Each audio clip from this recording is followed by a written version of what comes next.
Welcome, everyone. I'm Rabbi David Baron of our Temple of the Arts. We own this beautiful historic Saban Theater, where we host, in addition to religious services, many of our programs, our concerts, our special screenings, lecture series, and events throughout the year, and you're welcome. Go on our website, Temple of the Arts, for more information. We bought this beautiful theater in 2005 and began the process of landmarking it and historic restoration.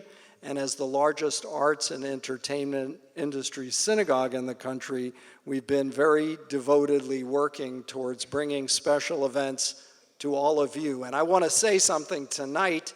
I think all of you are inherently good for showing up tonight.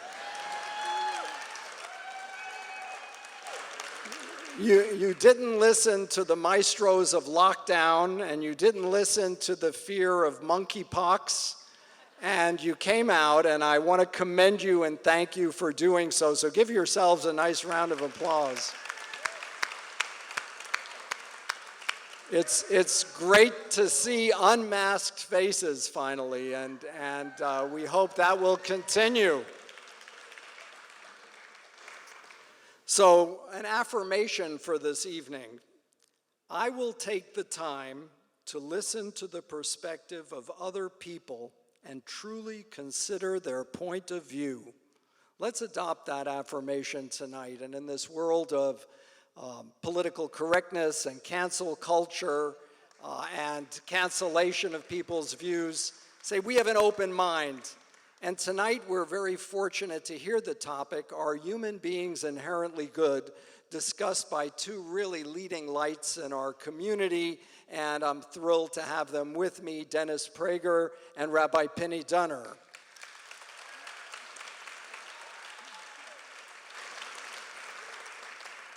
We're going to follow a traditional debate format initially, and then we're going to sit down here for dialogue and discussion and take some questions. There's a microphone here where people will get an opportunity to ask a question.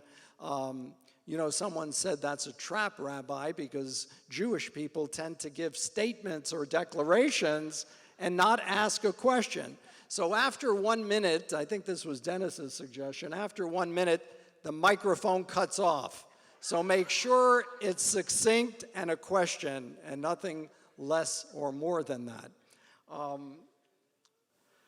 Tonight, the debate format will be 8 to 10 minutes of initial presentation on this subject by each of our participants, each of our debaters, followed by 5 to 6 minutes of rebuttal by each one, followed by the debate, the discussion and dialogue and questioning component of that, and then a closing statement of 2 minutes by each of our distinguished speakers. Let me begin first by calling upon our first speaker, who will be Rabbi Pini. Rabbi Dunner is one of the leading rabbis here in our Los Angeles community. I can say with great fondness that he's become a dear, dear friend, and as a colleague here in Beverly Hills, he's really created something exceptional in the young Israel of Beverly Hills community. He's also a scholar, a learned man, someone versed not just in Torah, but in psychology and in the arts and in the humanities. And so without a lengthy CV introduction, let me say it's my great pleasure to introduce Rabbi Pini.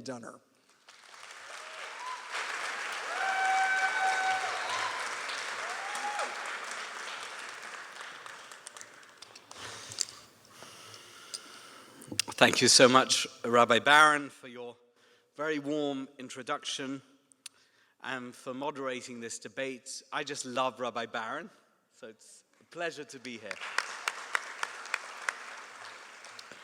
And I'd also like to thank Dennis Prager, who's here tonight, for participating in this evening's debate. Hopefully we'll make some headway on this very heady topic. But let me not waste any time on preliminaries. Let's dive straight into what we are here to consider. Tonight's discussion has been dubbed the Great Debate by those who promoted it online and elsewhere. Although I'm not sure I agree with the description. It's certainly true that the topic of tonight's debate, whether or not humans are inherently good, is a great topic, but I cannot guarantee that it will make for a great debate. That remains to be seen. Dennis is fond of saying that when he debates a topic, he aims for clarity, not winning. What he wants to know is this: where do we differ? Because even if neither side prevails, at least there will be clarity about what each side thinks about the topic at hand. In other words, why we think the way we do and why we disagree with each other. I happen to agree with Dennis on many things. Not that he needs my endorsement, I want to make that clear, but I think that Dennis has common sense, and he's on the right side of many topics. However, you knew that however was coming. This does not mean that I am in lockstep with him on everything. And on this particular topic, I think Dennis is totally and completely wrong. For the record, tonight's debate's title is inaccurate. Whether or not humans are inherently good is not what we originally got into a disagreement about. You see, this whole debate was sparked by an article that I wrote last December describing a notorious disagreement between the 17th century political theorist Thomas Hobbes and John Locke. In my article, I noted that Judaism firmly sides with Locke, who says that all human beings are naturally concerned for the welfare of other humans, which led him to reject the dictatorial authoritarian rule recommended by Hobbes, instead proposing universal democracy as a system of government, because he believed that humans are collectively good and by default they want the best for others. I quoted a modern scientific study that supports Locke's opinion, and we'll hopefully get to that in a moment.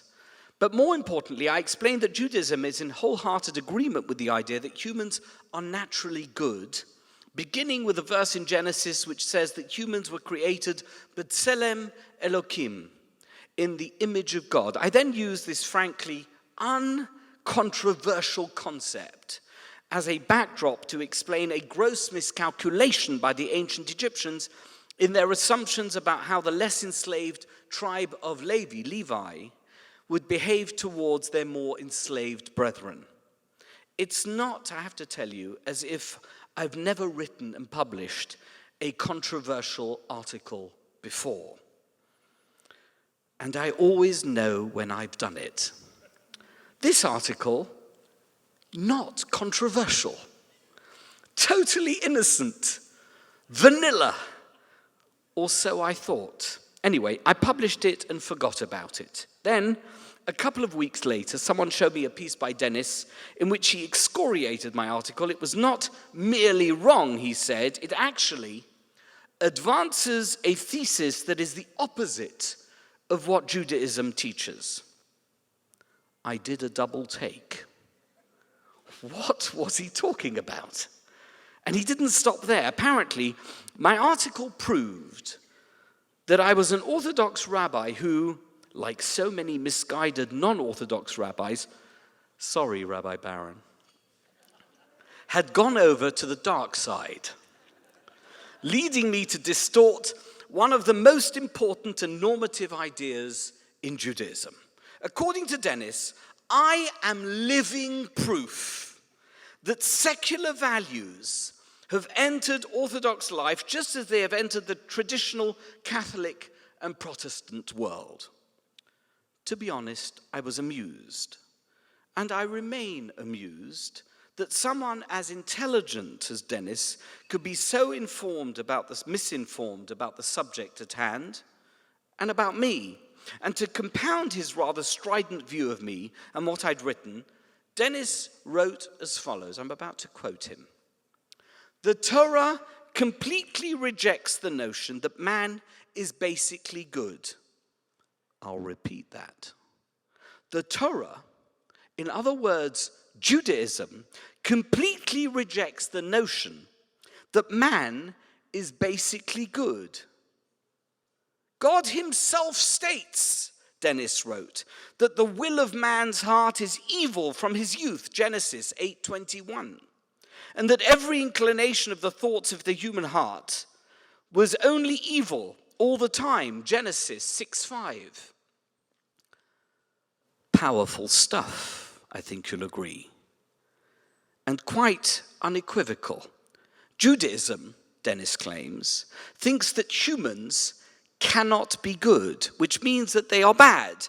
What is particularly interesting about this assertion made by Dennis in January is that last week Dennis reversed his position, and he did it in print. In an interview he gave for the Jewish Journal about tonight's debate, Dennis breezily said, Judaism's view of human nature is that we are neither basically good nor evil, but are inclined to sin. The idea that humans are neither basically good or evil is quite different, I think you'll agree, to completely rejecting the notion that man is basically good. I'm not hair-splitting. It's a major change. And in the same interview, Dennis said, I have never said that human beings are innately evil. Really, Dennis? Because isn't that exactly what you said in the article you authored in January, although you used Judaism and God as a foil? Anyway, seeing as our original disagreement revolved around whether Judaism considers humans to be inherently good or evil, I would like to divide tonight into two parts. The first, Judaism's view on whether humans are innately good, and the second, a more general discussion about the same topic. First, Judaism. In his article, Dennis contends that as an Orthodox rabbi and as a Jew, I should know better than to claim that humans are good. Then, using sleight of hand, he deftly conflates those out-of-context biblical quotations with references to the Holocaust and its very human perpetrators. Here's a quote. For a Jew to believe that humans are inherently good after the Holocaust is simply breathtaking, he writes. Apparently, basically good people murdered 6 million Jews. Powerful. I'll get to the biblical misquotations in a minute, but let me say this. As a Jew, Dennis, and as someone who lost family members in the Holocaust, yes, I can believe that humans are inherently good, even if what the Nazis did to the Jews was evil. All of humanity are not Nazi murderers. And to use Hitler and his henchmen, or Stalin, or Pol Pot, or Osama bin Laden and ISIS as proof that we are all evil is about as preposterous as saying that because you know a bunch of people who died of cancer, that must mean we all have cancer. It's just cheap, emotive sensationalism. And frankly, you ought to know better. As to the biblical references, they have absolutely no bearing on this discussion. As I noted earlier, the Torah refers to humans as having been created in the image of God, and God is, I think even Dennis will agree, not evil. Immediately after telling us about human beings being created in the image of God, God blesses his human creations, and a few verses later declares them to be tov ma'od, exceedingly good. So how do we explain the biblical references Dennis cites, which appear just a few chapters later and describe humans as being capable of evil from a very young age? The truth is, it's quite simple.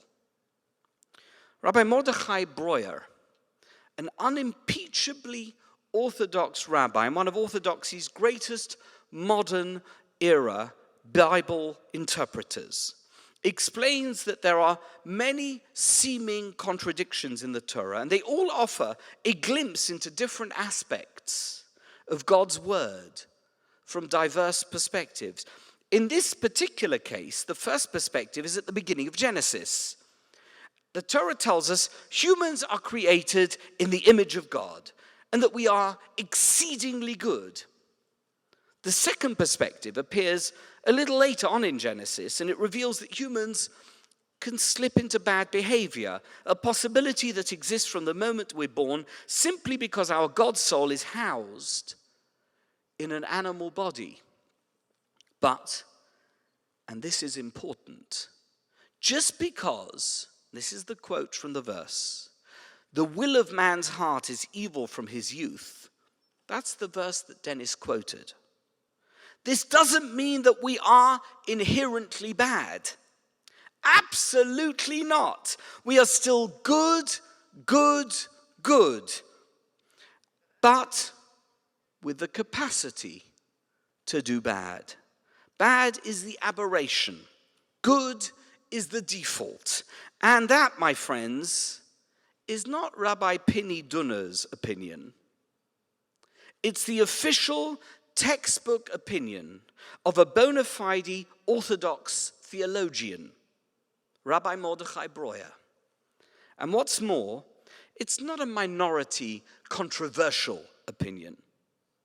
It's totally mainstream, going back over 1,000 years of traditional Torah commentary. Let me give you some examples. The 16th century commentator, Don Isaac Abarbanel, considers the sin of Adam and Eve eating from the tree of knowledge of good and evil to be an aberration. Earlier commentaries, Ramban, Nachmanides, and Rabbeinu Bachya, suggest that the power to do bad entered the human experience when Adam and Eve ate the forbidden fruit, but they nonetheless remained good, only that now they had the power to do bad. The late 18th, early 19th century rabbinic giant, Rab Chaim Volozhin, says that the sin of eating the forbidden fruit made doing bad simpler. But once again, this does not mean that humans were created bad, nor does it mean that by eating from the fruit of that tree, Adam and Eve became inherently bad. And the list of traditional commentaries with this perspective goes on, but my time is limited. Not up, but limited. The point is this. Do you know where the idea of humans being inherently evil comes from? It comes from Christianity. According to Christian doctrine, after Adam and Eve, all humans were born in a state of sin. This is known as the doctrine of original sin. Adam and Eve, as it were, transmitted their sin and their guilt to all of their human descendants. And this original sin doctrine has been the prerequisite for the Christian understanding of Jesus' crucifixion and his atonement for the sins of humanity on the cross. Dennis often talks about a concept that has gained wide popularity, referred to as the Judeo-Christian tradition. This vague notion encompasses all the moral underpinnings of Christianity and correlates them with similar notions contained in Jewish tradition. Well, please forgive me, I'm going to be an iconoclast. Let me state loud and clear, on the record and for the record. Until quite recently, in human history terms, Christian tradition and practice was to persecute and or to murder Jews. Yes, it's true that over the past 150 to 200 years, many Christians have largely moved on from this default hostility towards Jews. Okay. And nowadays, as Jews, we do not need to fear that Christians are going to persecute us or murder us. I've spoken in churches, and Christian pastors have spoken in my synagogue. But to therefore suggest that we share a joint tradition is simply nonsense. Christianity has its tradition, and Judaism has its tradition. Sometimes these traditions are similar, most often they diverge. I'm going to pause here because I'm apparently over time. But I'm sure that we'll get to some of my other points in the time that we'll have in the next hour. Thank you.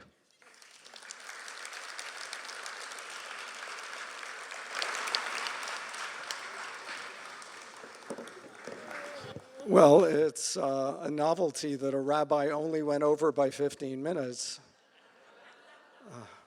Pini, you know, one of the great public speaking coaches I had many years ago said, public speaking is like wildcatting for oil. If you haven't struck oil in 15 minutes, quit boring. But your comments were anything but boring. They were very insightful.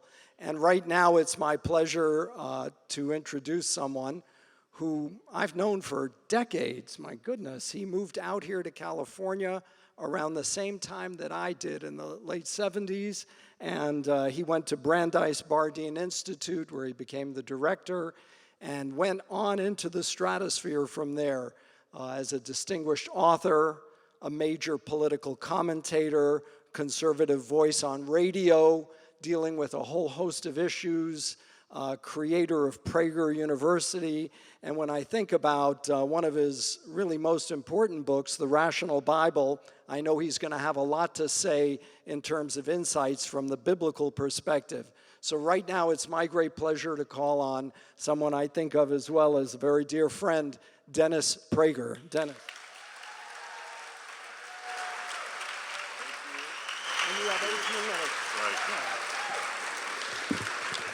Thank you, Rabbi Baron. I want to thank Rabbi Dunner for speaking longer, because now I can.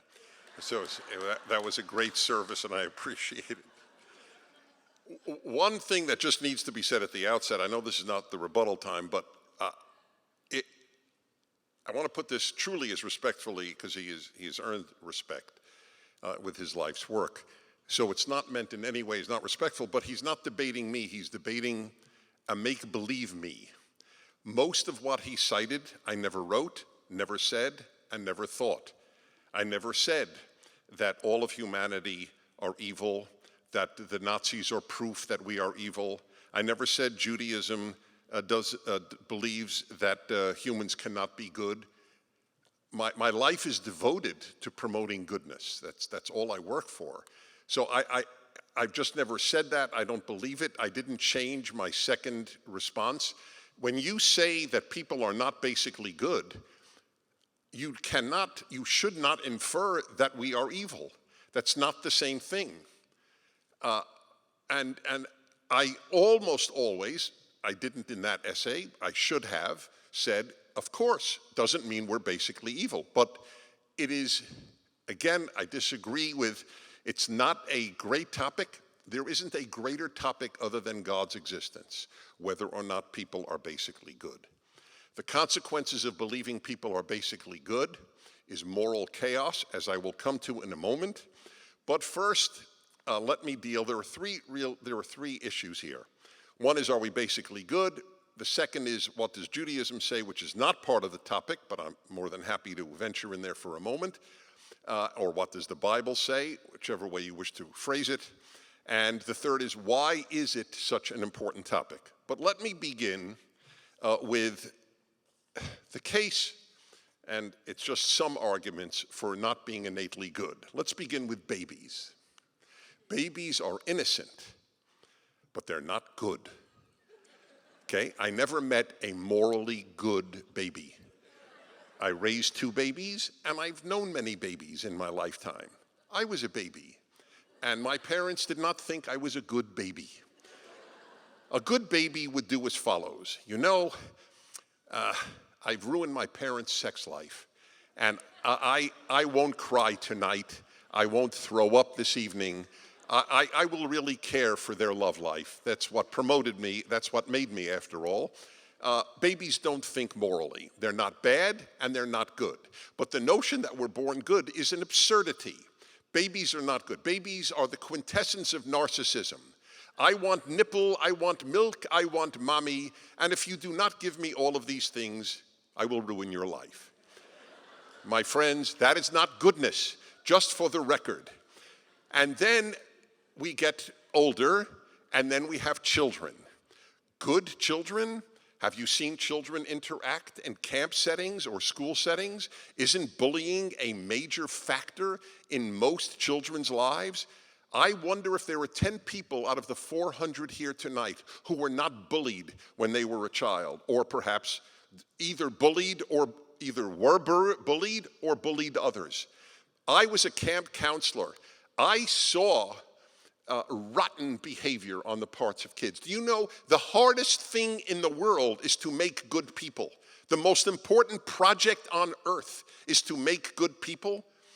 But for those who believe we're basically good, there is no such project, right? You don't have to make the good good. Just one word on Judaism. A religion with hundreds upon hundreds upon hundreds of laws thinks we're basically good? That's a bit bizarre.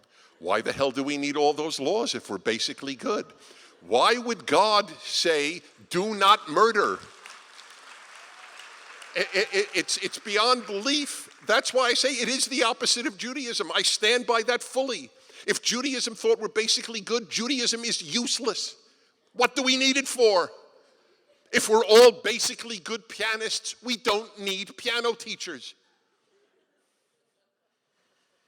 So to me, it's Jewishly speaking, it's a non-issue. So all right, so we have children. How many times does the average parent say to their child, "Say thank you"? If we were basically good, once would work.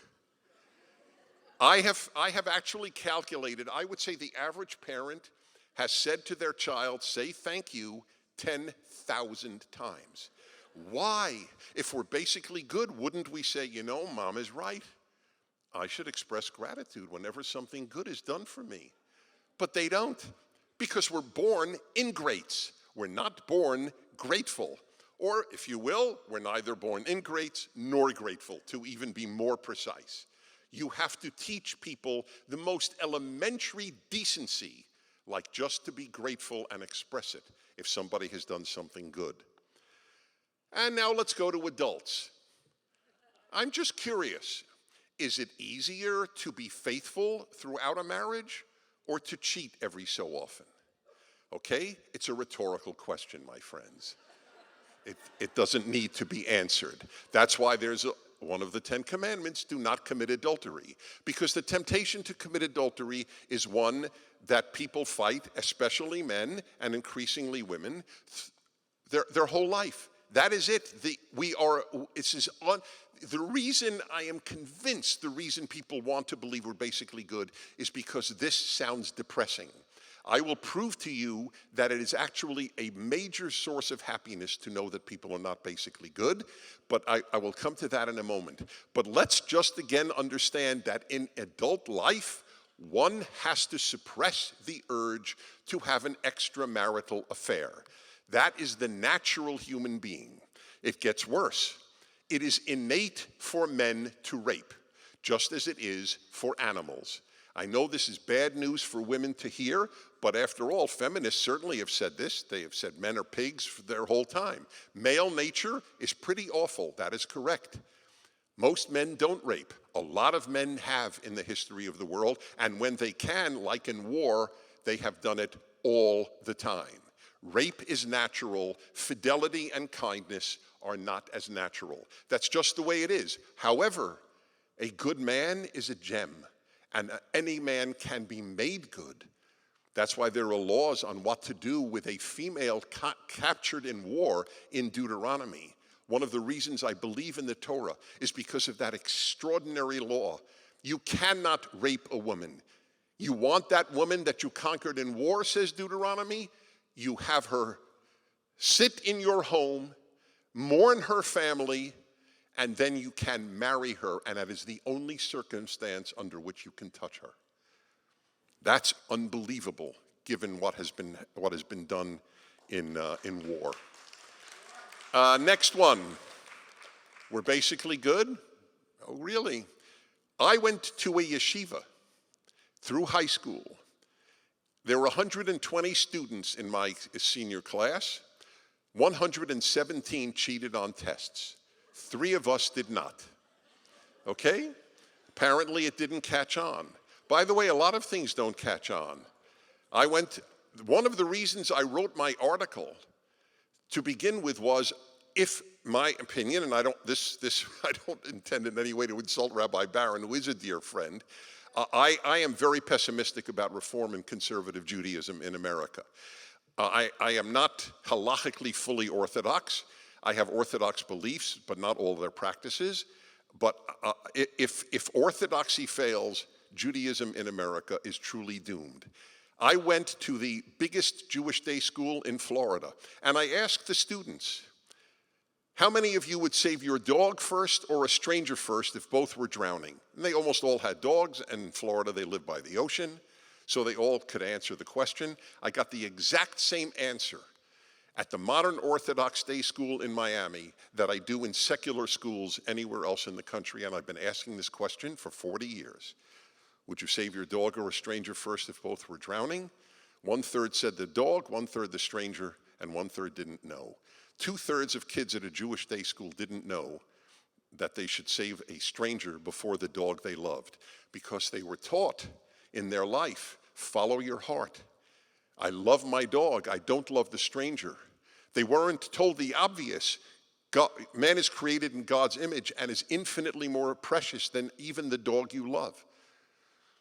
By the way, same thing happened with a Christian school in Orange County. At the Nixon Library, I asked these Christian kids the question, same exact answers as at secular school. To the credit of the rabbis in the modern Orthodox school and the Christian teachers in the Christian school, they were heartbroken at the answers that their kids gave. It's very hard to make good people. That's the greatest project in life. Is it easier to be honest or to cheat on tests, in business, etc.? I mentioned bullies, I mentioned babies, and then the obvious. I guess when I raise Auschwitz and Gulag and slavery and the Roman games where people just yucked it up while women were raped by hyenas and gladiators were torn to shreds, and they loved it, and it was the great pastime in Rome. All these people were basically good. Isn't that amazing?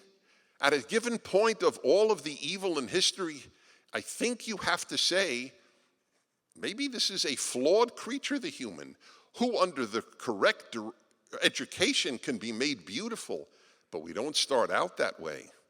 So I'll give you one that's really revealing: treatment of animals. This is from a book on the Enlightenment that I just read, Animals in 18th Century Europe. As he writes, what we would consider appalling cruelty to animals was commonplace. Unwanted dogs were routinely drowned or hanged. Cats were burned alive at festivals to entertain the public with their screams. Entertain the public? Were they taught to be sadists? One doubts it. You have to be taught not to be a sadist. Do you know how many kids do bad things to animals? They burn the cats alive at festivals. The atheist priest Jean Meslier reports with horror how peasants attach live cats to the top of an upright pole and light a fire at its base. Quote, to have the pleasure of seeing the violent movements and hearing the frightful cries that these poor unfortunate beasts are forced to make because of the savagery of the tortures. Songbirds were blinded to make them sing better.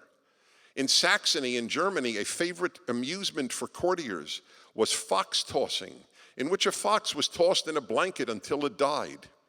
Friedrich Nicolai, visiting Vienna in 1781, witnessed the animal combats, which were held on Sunday afternoon in a wooden amphitheater.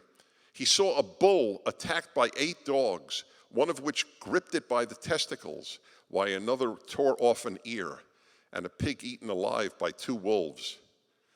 And they were cheering and laughing and boozing it up.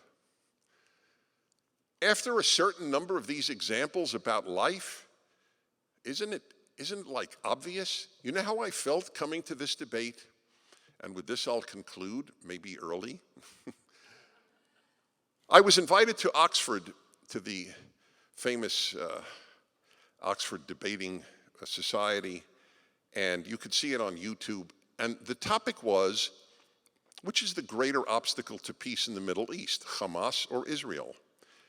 And when I saw the topic, my wife is a witness, I called Oxford up. I thought that maybe some pro-Israel students had sneaked in this topic because it was such a ludicrous topic to debate. You have to be kidding. We're going to debate whether Hamas or Israel is the greater impediment to peace in the Middle East? And sure enough, they said, yes, that's the topic, Mr. Prager. And I began my comments, you can see it, as I said, on YouTube, saying, folks, I couldn't believe this was the topic. We're actually debating at the most prestigious university in Europe whether Israel or Hamas is the greater obstacle. My friends, that's how I feel tonight. We're actually debating whether the human being is basically good. That's sad. Thank you.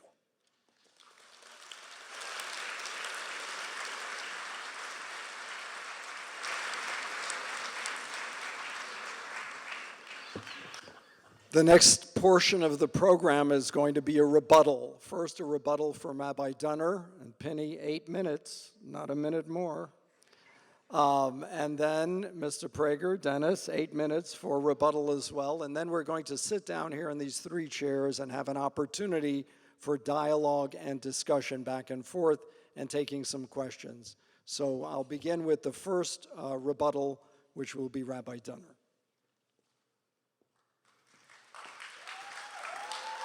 Thank you so much. Thank you, Rabbi Baron. Thank you, Dennis. Dennis, you seem to have a problem with babies. It upsets me. I love babies, but you're always talking them down. I'm going to quote you because everyone needs to hear what it is that you say about babies. We're born with real potential to do good, but we are not basically good. Take babies. You heard him say it. Babies are lovable and innocent, but they're not good. Those were Dennis's words, right? You heard it. Babies are entirely self-centered. I want mummy. I want milk. I want to be held. I want to be comforted. And if you do not do all of these things, immediately I will ruin your life. I left one word out. That's not goodness, says Dennis. That's narcissism. Oh, Dennis, that's your proof that human beings are not inherently good, because babies who cannot fend for themselves, who we have brought into the world, want to eat because otherwise they'll die? Really? Are you serious? Is it evil to be concerned with your own survival? I'm sorry, Dennis, that's just rubbish. To equate a baby's instinct to survive with not being good, in other words, somehow babies they're in the spectrum, right? At one end of the spectrum are babies, and at the other end of the spectrum is Hitler and Osama bin Laden. Really? That's the proof? It doesn't make any sense. It's superficial, it's ridiculous. Scientific evidence actually has proven otherwise. In 2007, a foundational study by 3 psychologists at Yale, and I know that Dennis is going to get up here and rebut Yale and say that they're all lefty professors who are trying to foist wokeism on the world. But listen to what the evidence says. They discovered something amazing about something called pre-verbal babies. Pre-verbal means babies who have not yet learnt to speak. In other words, they've barely emerged into consciousness. Now listen to this.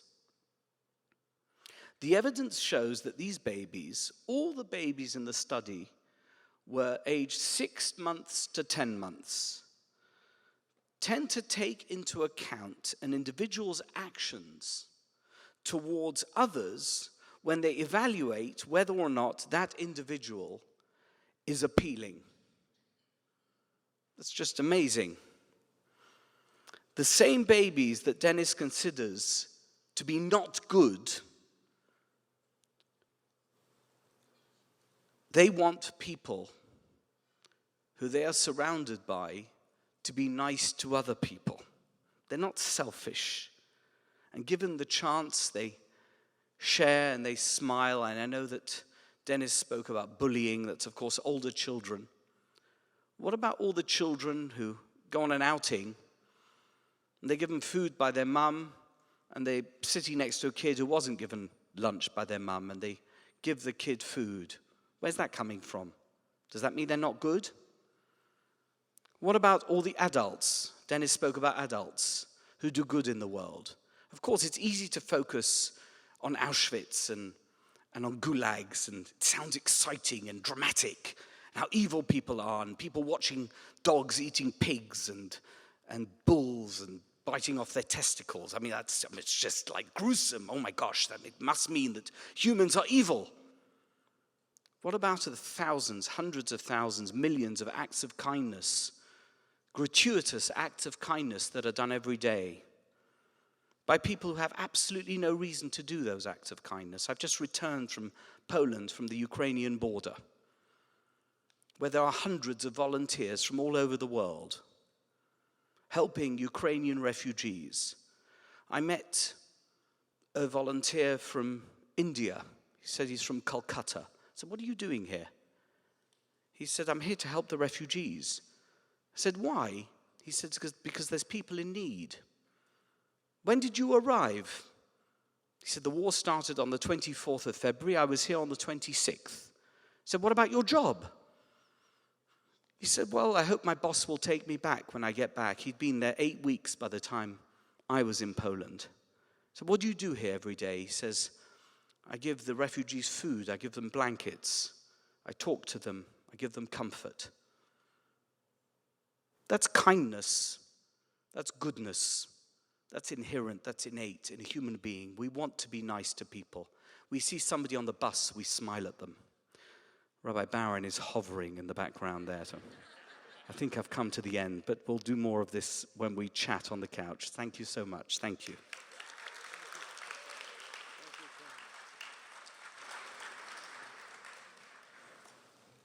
Dennis, 8 minutes. Rebuttal. Did he go over? I want to go over. Okay. I don't know why it's not clear that I actually think there are good people. So this constant reference to that there really are some good people is not a rebuttal to anything I said.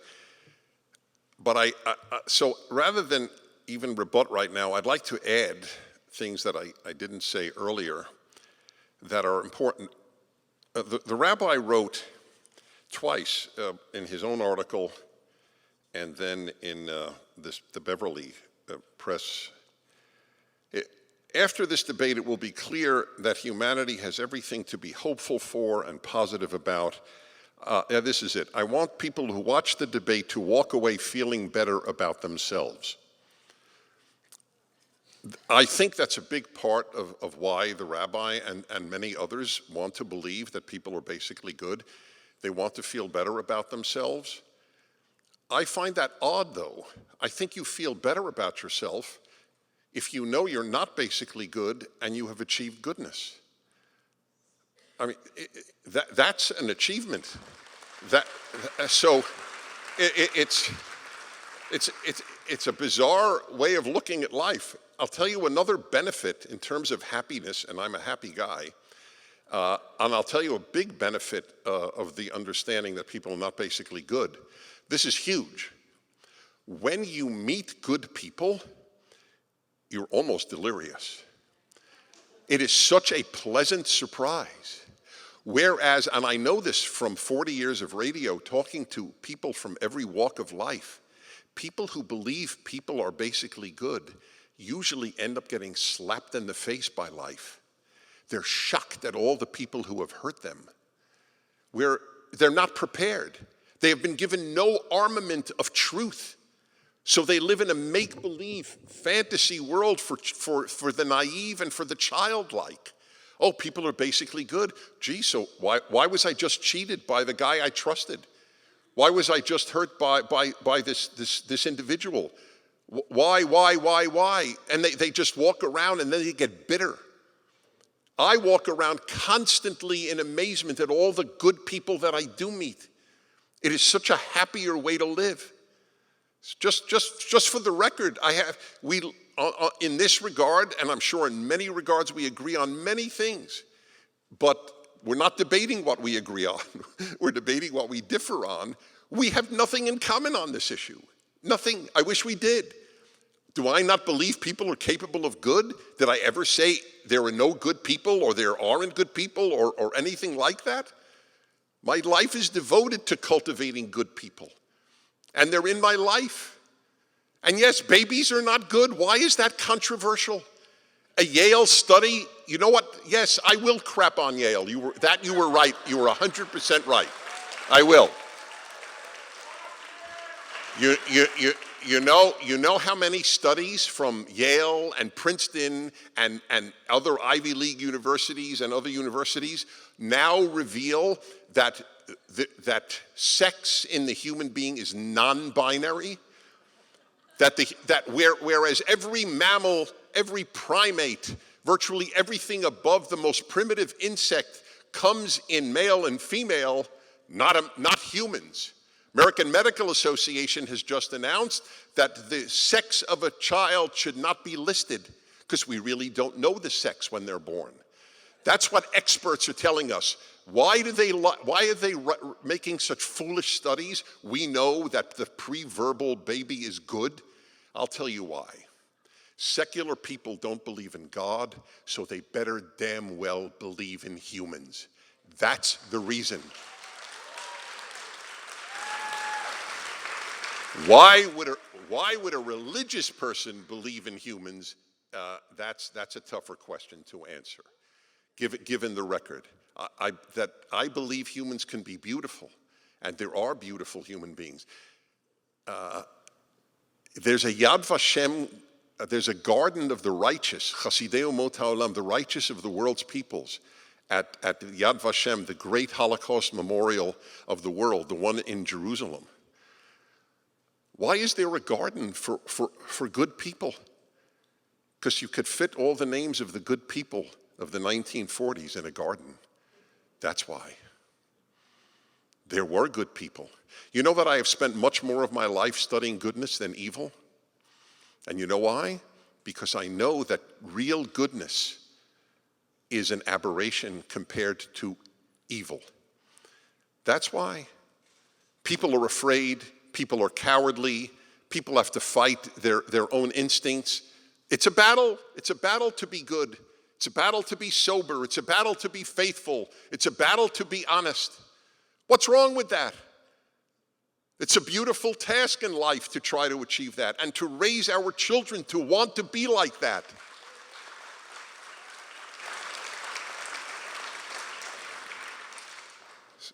So it's a much better way to go through life. You can't cure cancer if you deny that people have cancer. You can't cure moral cancer if you deny that we have it. We'll continue. Thank you.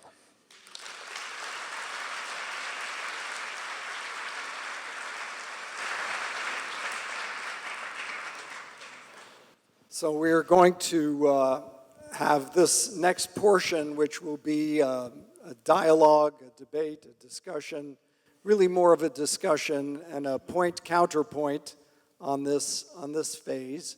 And what I wanted to do is throw out a couple of things and get both of your reactions to them. The first is there's a Native American story about a young boy who turns to his father, and the father says to the young man, you know, there are two wolves inside of each and every one of us, and these two wolves do battle endlessly. And the young boy thinks for a minute, and he turns to his father and says, "Father, which one wins?" And the response is, "The one you feed." And I personally believe that in Jewish tradition, we have this kind of conflict between good and evil in what we call the inclinations, the Yetzer HaTov and the Yetzer Hara, the evil inclination and the good inclination. And in fact, if you look at the biblical verse carefully, Yetzer machshavot libo rak ra kol hayom, it doesn't say Yitzro rak ra kol hayom, that your inclination is evil. It's machshavot libo, the ruminations of your heart, the inclination of your biological imperative to do for yourself alone is a primitive, and it's a biologically encoded in our DNA survival instinct. And that has to be overcome with sharing. Now we know that 70% of a child's personality, according to recent studies, is formed by age 5, 70%. So that means the impact of teaching altruism, fair play, cooperation, molds and shapes. And does it mold and shape from someone inherently in one arena or the other? That, for me, is the great question. There's a scientist, Dr. Paul Zak, a professor at Claremont, who said the answer is in chemistry, which I thought was really fascinating. He said that we focused on chemistry behind the behaviors that cause people who often have no clear explanation for why they're doing what they're doing. We wanted to study and measure brain activity. And the research largely confirmed the argument for why human beings can be virtuous. Virtuous behavior is caused, according to Professor Zak, by the brain's release of neurotransmitters. When it's testosterone, virtue wanes and selfishness dominates. When oxytocin is released, we feel empathy, and it increases our sensitivity to people around us.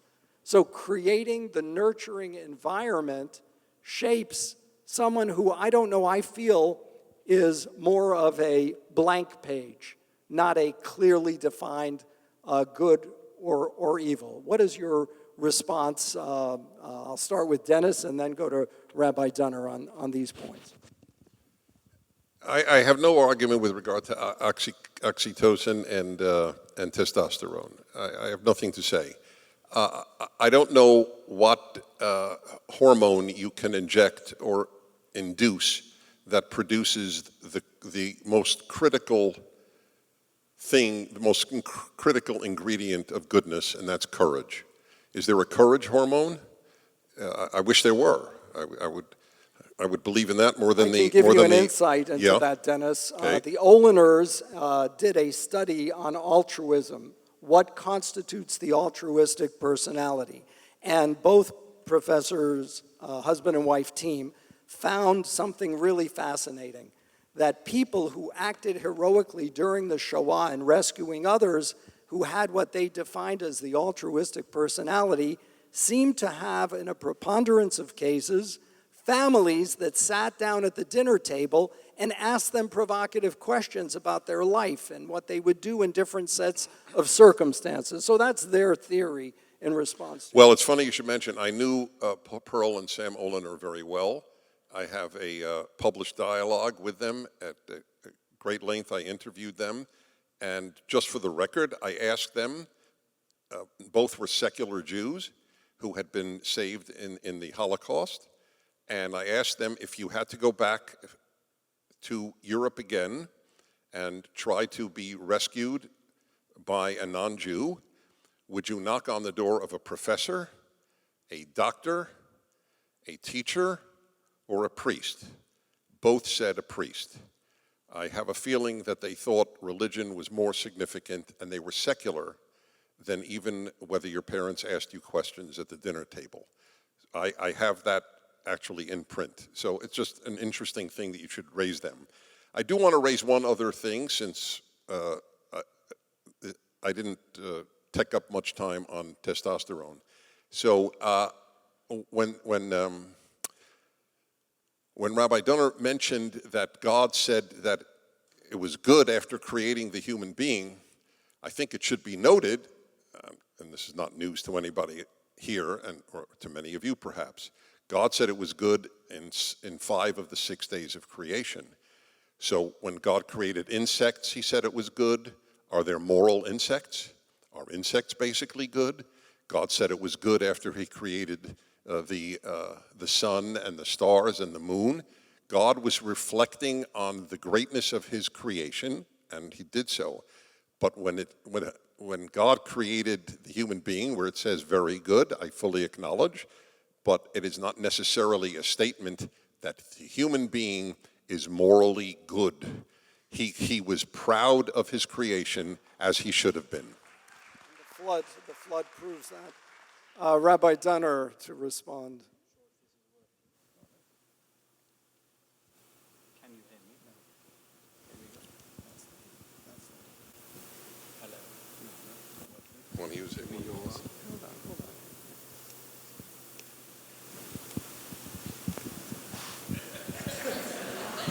Thank you, Rabbi Baron. I'll give it back to you, I promise.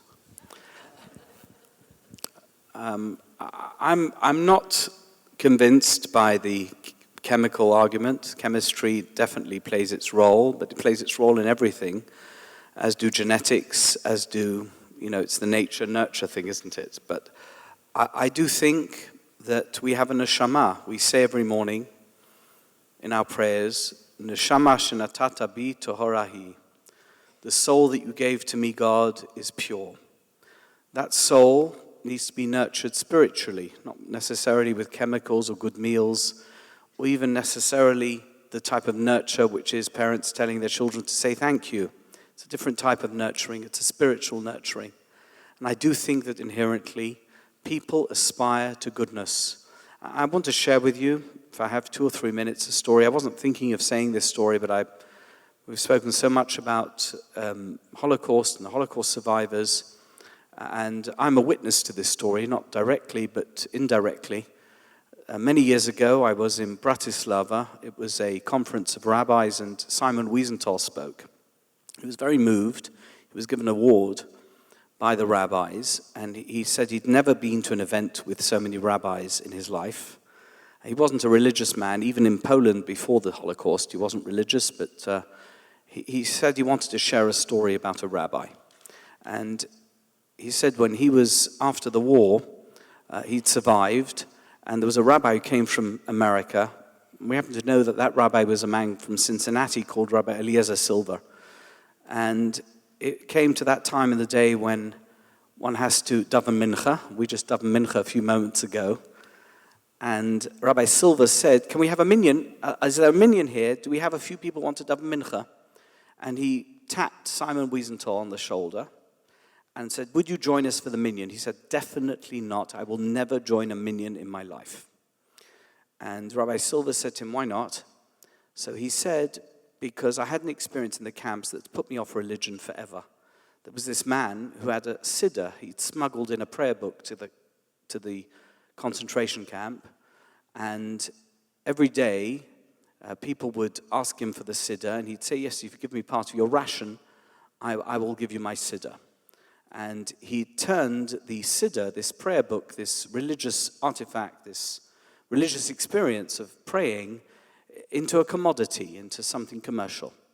And it sickened me so much, I just can never pray again. And Rabbi Silver said to him, how many people each day would ask this man for the siddur? He said, they would line up every day and they'd give him their piece of bread and they would use the siddur. He said, you fool, why are you looking at the man who traded the siddur for pieces of bread? Why not look at all those people who lined up every day and gave their crust of bread so that they could pray? My friends, I believe that human beings have a desire to be good and that it comes with them at birth. Neshama shenatata bi tohorahi. And yes, of course, we have all types of distractions that take us away from who we are meant to be and who we really are. And that's the animal side of us. That's the side of us that we all want to pretend we don't have, but which we do. But essentially, we're good. I'll leave it there. I'll just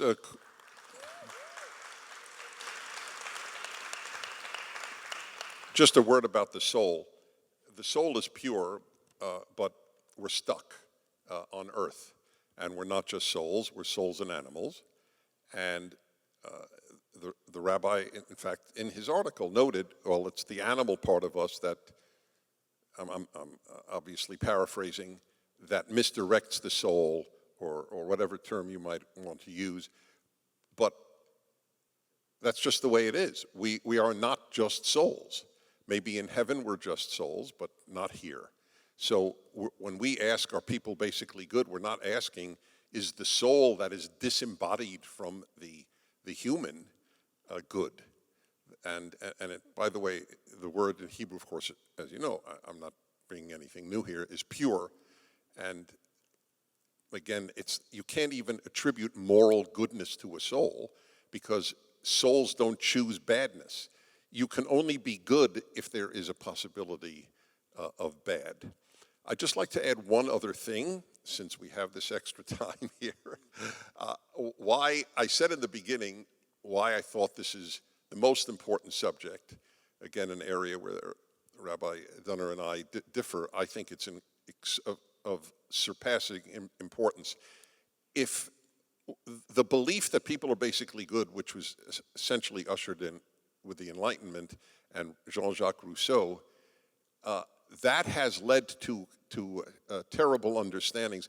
One of the reasons that we no longer blame people for the evil they do, rape, murder, larceny, beatings, muggings, is that we blame everything else.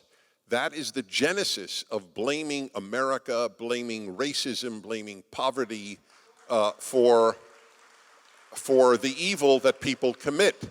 After all, if you're basically good, if a car is just terrific, but it keeps running into people, you have a choice. You could say, well, it's a flawed design, or people don't know how to drive it, which is probably the best way. We don't know how to drive ourselves unless we are taught how to do so. Or you have, I don't think, any other option except to blame the roads. Oh, they're really bad roads, and it causes people to run over people and be hit-and-run drivers. What was that? Okay, all right. I didn't want to get into politics directly, and I really don't. I'm serious. But it is very important, this issue. If you think people are basically good, which is at least half of America has bought this notion, they don't teach their children goodness. They spend all of their time telling them to get into a good college, not to have good character. How many parents have said to their child, I care more about your character than whether you get into a good college? It's so small, and why? Because they believe they're basically good. All they need is love. So we'll love them up and tell them to study hard, and we'll get a terrific kid. But they don't get a terrific kid out of that. They get well-educated barbarians. What a colleague that is what is happening. So I'm going to read another quote from a fascinating article, and I'd like each of you to respond in 2 minutes, and then I'm going to go to the audience for a few questions.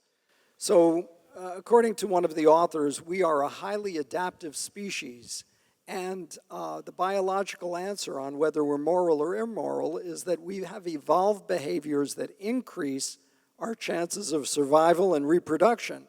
When we're in a stable and safe environment with enough food in our bellies, we have a biology of morality that sustains our place in the community of humans and helps ensure our biological imperatives. However, in a highly stressful, resource-poor environment, we step on whoever is in front of us. Which academic wrote that? This was... And I mean, not by name. I don't want to insult a person. I mean, was it a university study? Paul Zak of Claremont. Yeah, okay. So very quick, how do you explain Madoff? If having all our physical and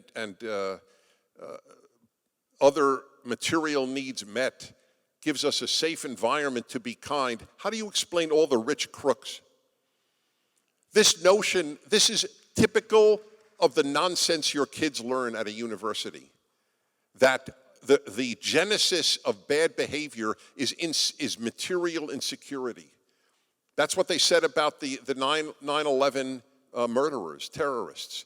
Oh, well, the genesis, this was in almost all our universities, the genesis of Islamic terrorism is poverty.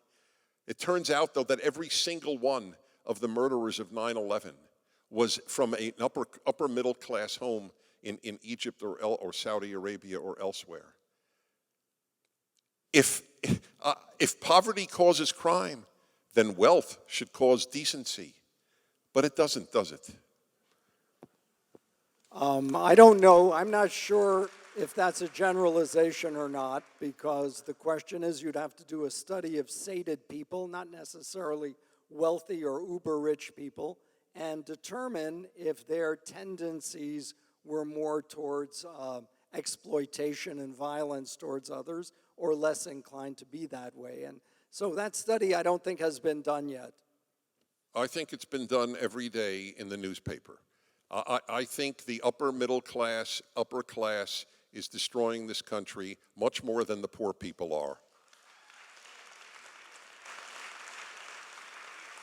That may be their political belief system, but in any event, Rabbi Dunner, I know you countered Dennis's comments about the Shoah, but we can say that humanity has assembled a horrifying rap sheet over the past 5,000 years, and especially if we look at the 20th century. And the point that I wanted to piggyback on Dennis's point was I met Father Patrick Dubois, who wrote the book Holocaust by Bullets, and he described in great detail how many of the communities rallied with the Nazis, not to hide their Jewish neighbors, but to assemble them and bring them out for execution. This happened in the Ukraine, in Babi Yar, most infamously, but throughout that whole region of Belarus during the early days of the Nazi incursion.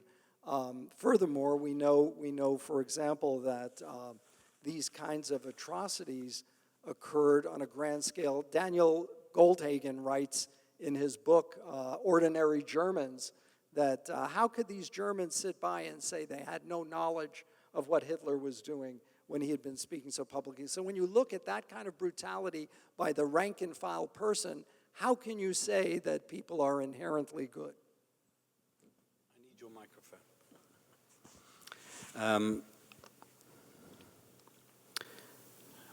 Let me begin with Goldhagen's book, which I read. It came out 20 years ago.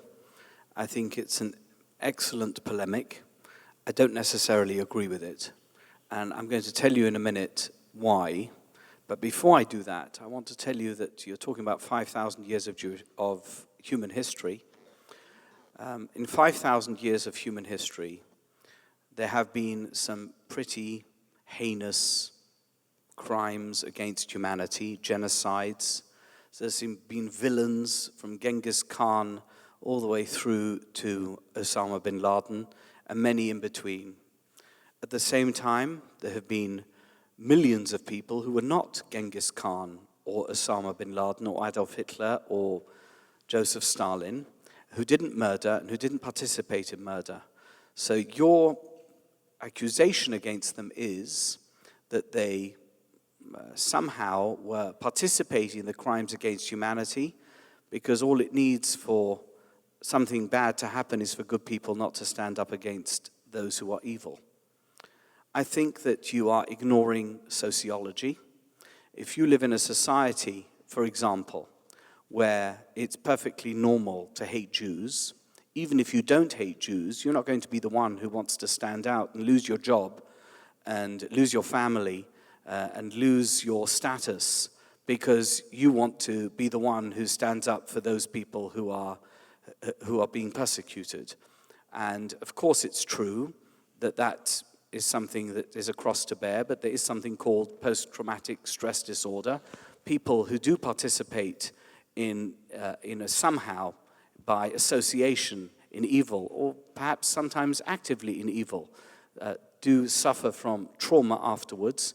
But the vast majority of people are not murderers. Those who are have succumbed to evil, have succumbed to the animal side. But usually people are not comfortable with murder. They're not comfortable with doing evil things. But let me come back to the original point, which is this. Yes, there were people who actively engaged with the Nazis, supported them, and murdered Jews. I'm a living example of those who didn't. My mother was born during the Holocaust in 1941. My grandparents had no idea what to do with her, and they gave her up to a non-Jewish couple who took her in Holland, nurtured her, looked after her, to the extent that the man in the couple began to participate in partisan activities, was arrested, never gave up my mother, went to a concentration camp, came back after the war, and gave my mother back to her parents. There are people who do incredibly kind things. No one, I can't explain it. I knew those people. We used to visit them every year. I can't explain it. Why would they have done that? They didn't have the Torah. I'm sorry to tell you, they were Christians. But they did have, they did have Please an don't yell innate out. goodness. Please don't yell out. They did have an innate goodness to make sure that my mother survived. And you can watch her testimony on the Shoah Foundation. She talks about them. What an incredible testament to the human spirit and the goodness of humanity. Dennis, do you want to respond, or shall we take questions from the audience? I want to respond on one other thing, and that is that it'll take probably 60 seconds. The reason that I wrote my original article, and for whatever it's worth, I just want to note this, because this is on a human level. I write a syndicated column, Rabbi, and it's widely published. I can't say it's widely read. I don't know, but it's widely published. I was shocked that you read my article. Yes, well, we blame Joel Alperson, who made this all possible in every way, and we thank him tremendously. Great efforts that he made. True. Thank you, Joel, wherever you are. Thank you. So the reason and it was noted, and I don't want to belabor that point at all, was that it bothered me that an Orthodox rabbi would have written this for the reasons that I said earlier. But I just want to say, you cited the two Genesis lines, and I don't know why they're not dispositive. God saw how great was man's wickedness on earth, how every plan devised by their minds was nothing but evil all the time. The inclination of man's heart is evil from his youth. Pirkei Avot, the great chapter of ethics in the Talmud. Who is the strong man? The hero, the strong man, the one who conquers his urge. The strongest man, the Gibor, the giant, is the one who conquers his urge. But that urge Another is external, Dennis. That urge is external. It's not internal. You can conquer it because you're inherently good. You have the power to conquer something that is inherently... All right. If that's how you understand it, I won't argue. The word is Pirkei actually Avot, yitzro, your nature. Yeah. Pray for the welfare of the government, also the Talmud, for if not for fear of the government, people would swallow each other alive. From the Torah, or from the Tanakh actually, well, from the Torah, do not follow, said by religious Jews multiple times a day, do not follow your heart or your eyes, after which you prostitute yourselves. The Hebrew Bible trusts the heart as much as I do. Jeremiah 17:9, the heart is deceitful above all things and beyond cure. Who can understand it? The human heart is the most deceitful of all things and desperately wicked. If you don't like that translation, here's the Jewish one from JPS. Most devious is the heart, it is perverse. Who can fathom it? Rashi on the Jeremiah verse. Rashi. Full of pretext and deceit, the heart is, deceit of all evil. Okay, just thought I'd give some Jewish background. We're going back and forth with verses. I want to make a quick announcement. If you have a question, you can line up here at the microphone, and please keep it succinct to 1 minute, or we cut the mic off. We want to hear your question, and direct it either to Dennis Prager or to Rabbi Dunner or to both of them. Please, let's begin. Or to neither. Hello. First of all, I want to thank you for a debate that's been mostly good, I think. Inherently good. Basically Inherently good. good. Innately Basically good. It's been basically good. It's been funny, insightful, and filled with anecdotes about the Holocaust. So it's a mixed bag, but I appreciate it. It's a good night out. Good. So here's what I'll say. My thinking is, and I'd love to direct this to both of them to hear what they have to say, is that people are inclined to good, but it's the education that people receive that can pervert their idea of what's good into evil action. I believe that if we were to interview Hitler, you'd find a guy who felt he was doing great things for Germany, a good person in his mind. He was inclined towards good, but was educated in such a perverse way that his idea of good was evil. That still makes him inherently good, but poorly directed. All right, let's take the response. Dennis, do you want to No, begin? that was not worth a boo. It's a very, actually, It's please. a fascinating Don't boo insight. anyway. That was not a foolish point. I have grappled with that much of my life, because the fact is, I just wrote this up in my last column, in fact, in another context. Most Germans in the 1932 elections, the last free elections in Germany until after World War II, first of all, only 1/3 of Germans voted for the Nazis. 2/3 did not. That's not an insignificant point. Among the 1/3 that did, most were not voting to kill Jews. They were voting to save Germany. So there is, and we know that because Hitler actually toned down anti-Semitism to get more votes among regular Germans, because it was not, and I agree with you, I don't think Goldhagen, his thesis about Germans is a fair one.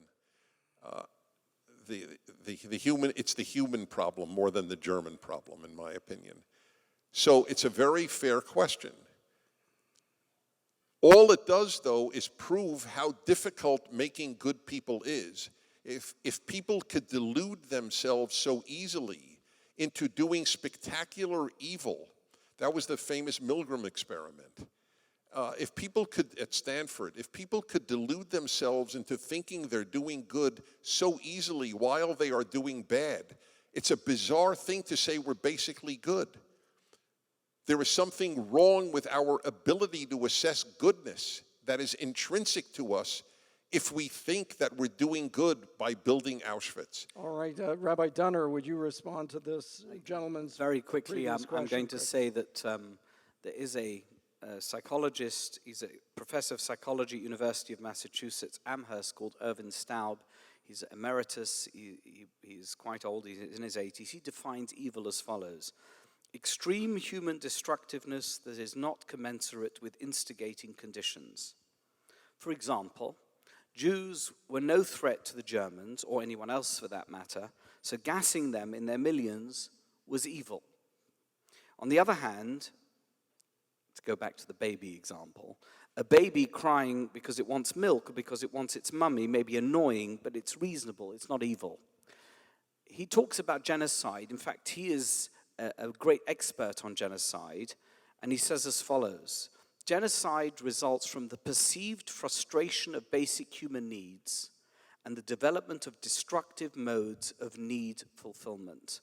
Basically, Adolf Hitler believed that Jews were evil, and therefore he needed to eradicate Jews from the world. He needed to exterminate them. Let's take the next question. Yes, this fellow right here. Yeah.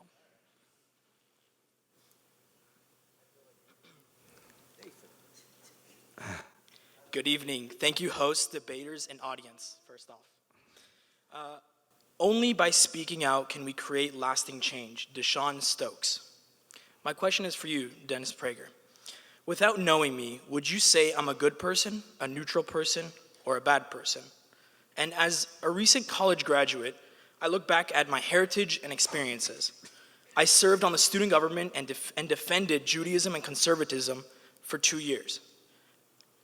And for the last 10 years, a whole decade, thank God, every Thursday afternoon, I would package food for Jewish families who didn't have enough money to purchase that food for Shabbat. My paternal grandfather, a Holocaust survivor, provided for many communities and raised an Orthodox family with the laws and commandments, even though he survived, not lived, survived a living hell. My maternal grandfather, a U.S. Army chaplain who gave his life in 1968 during the Vietnam War on the second night of Hanukkah, also provided for a very All strong right, so we have community. to come to your question, please. My question. I couldn't have come from any better ancestors that gave me the lives of goodness. So how can you claim that I'm not an inherently good person? Well, if you're a person, you're not inherently good. If people are not inherently good, you're one of them. I don't know if I'm inherently good. I know that I was raised with extraordinarily powerful values by pretty strict parents who didn't care what I thought about myself. They cared how I acted. And it worked. And I tried to be a good person. It was very important to me. So I don't walk around thinking I'm innately good. I walk around thinking, I hope I'm good, and I really work at it because I'm probably not innately good, so I really got to work at it. If you think you're innately good, why would you try to be good? Or better. Next question, yes. Hello.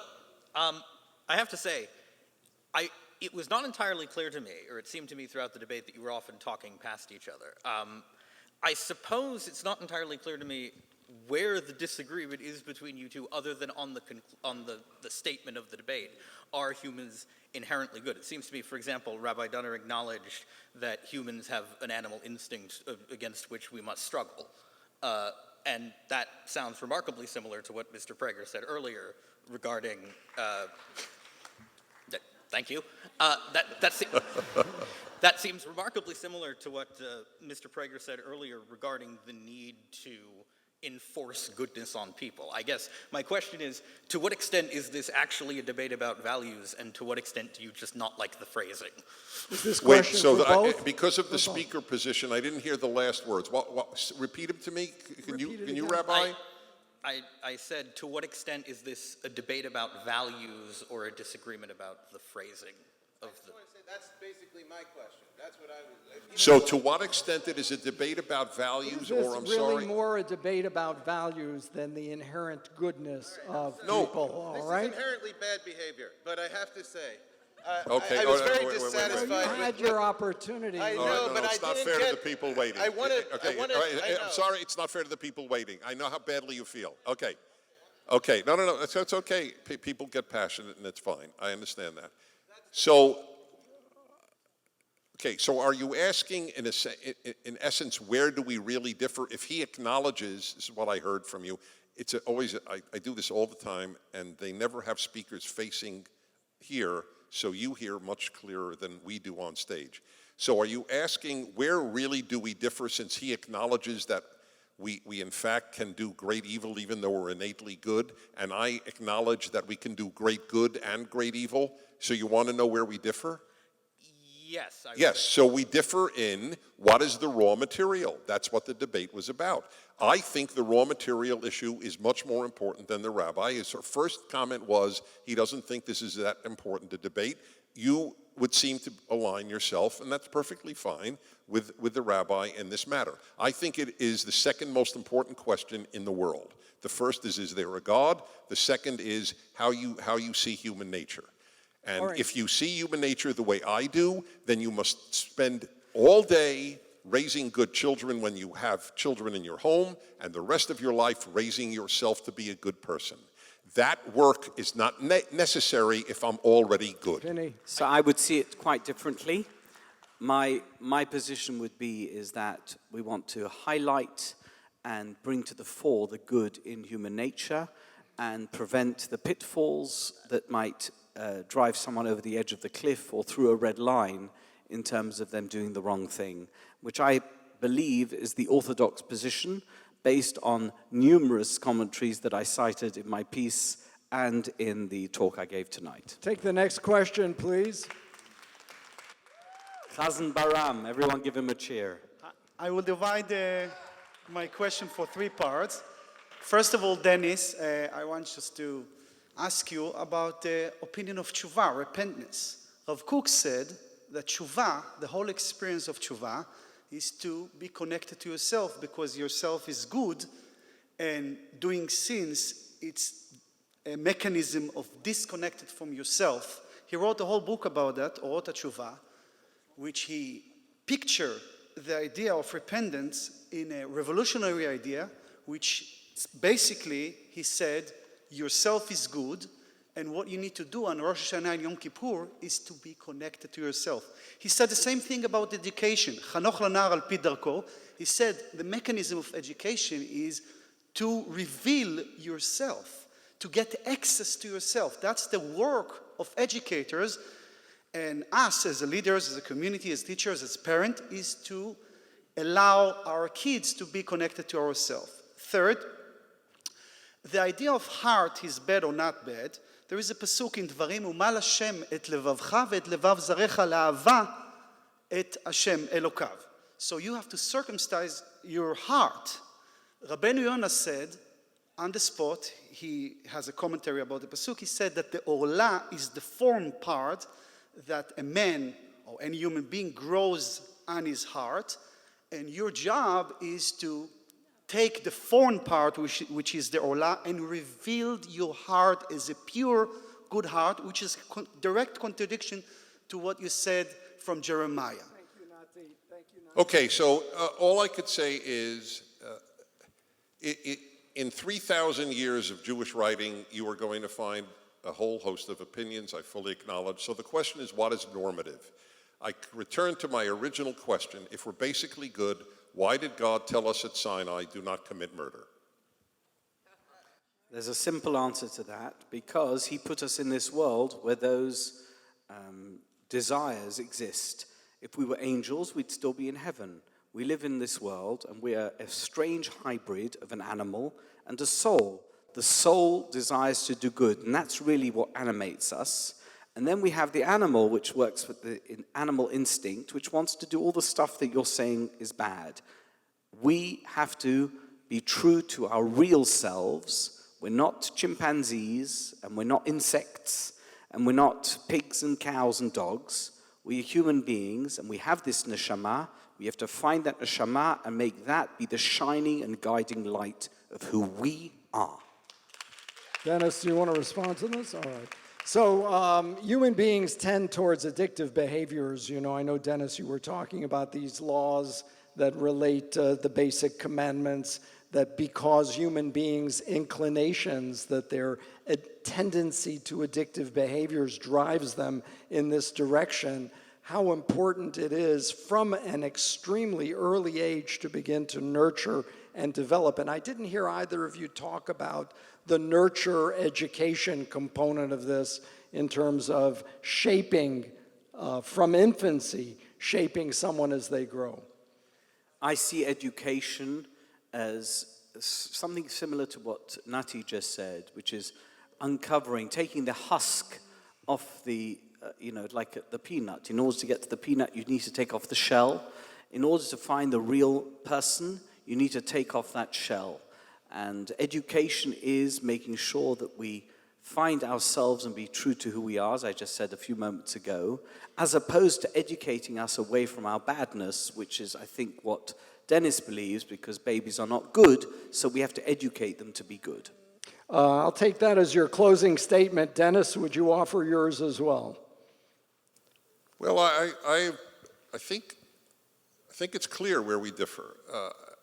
I don't tend toward the mystical in my attitudes in life. I look at the reality, and the reality is that it is harder to be a good person. At times it seems to me that the definition of good was one who didn't murder. Well, not everybody was a Genghis Khan or a Hitler. I never understood those who don't murder as being good. They're just not murderers. There is a great achievement in being a good person, and it is a very hard thing to do. And you must work on yourself constantly in order to do it. Almost nothing good comes naturally. We have the lowest birth rate and the lowest marriage rate in the history of America at this time. among the wealthiest kids who go to college, generally middle class, upper class families, they're not even getting married, which is, if that's not fundamental to being a good person, striving to make a family, certainly in Judaism, it doesn't get bigger than that. Get married and make a family. Torah chuppah masim tovim. Child is born, and what do we say? What do we wish the child when it is born in Jewish life? Torah chuppah masim tovim. Study the Torah so you learn wisdom and how to be a good person. Chuppah, get married. Masim tovim, do good. That's a great formula. It's not an easy formula, but that's the best formula for making a good person. And when I see what's happening in the United States, these romantic views of human nature are, I think, a big reason to worry about our future. However, I want to say that we can save this country, and one should not despair. That is wrong to despair, but goodness is an art. It's harder to be a good person than be a good pianist. And look at how much time is devoted to piano playing to be a good pianist. Thank you. Thank you for Dennis Prager and Rabbi Pini Dunner. And thank all of you for being here tonight. Thank you. Laila Tov. Good night, everyone.